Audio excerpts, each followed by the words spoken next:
大家好，今天我们来给大家演示一下花鸟画当中的石头应该怎么去画。古人说石头有透露尽寿的品德，其实也没有非常标准的定义。路边会看到很多的石头，那究竟什么样的石头是适合入画的？在旁人看来肯定是长得非常漂亮的石头，但是对于我们画画的人来说，其实是长得丑的。对，长得丑的。丑的东西呢，非常入画，因为它本身造型多变啊。所以今天我们来给大家示范一下2种石头的画法。首先我们调好墨，注意笔尖去调，然后侧锋。画的时候要松动一点啊，洒脱一点，大写印嘛没关系啊。用笔要灵活啊，用笔要灵活，不要太拘束。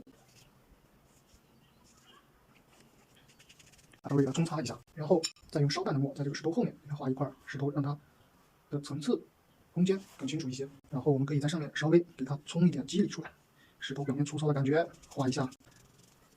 有的人会问说，这里白白的那么好看，为什么要画上去这些东西呢？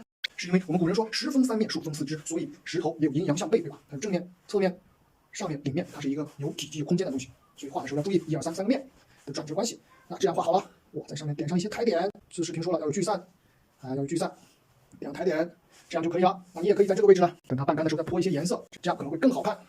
那接下来我给大家画第2种石头，也就是我们常见的太湖石。画的时候用笔了也是一样要松动，要有动错。画的时候要放松，用笔要灵动，一定要控好水，水来不宜很湿。画太湖石的时候呢，画石头呢，我们的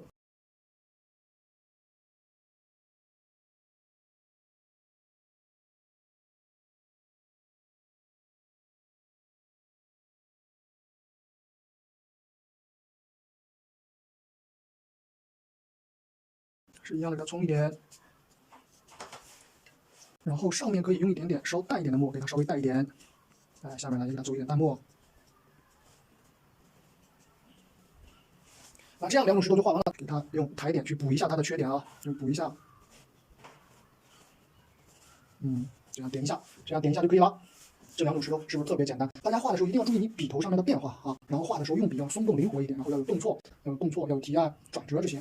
然后石头下面可以配上一些草，画草的时候呢，我们用一个细一点的笔这样子画，然后注意聚散就可以了。就像上个视频我们说画松针是一样的，要聚散这样的画草，你也可以在石头上面去画这样的长出来的草，叫泥里拔针啊，把它拔出来，这样画，那你的画面就会生动很多。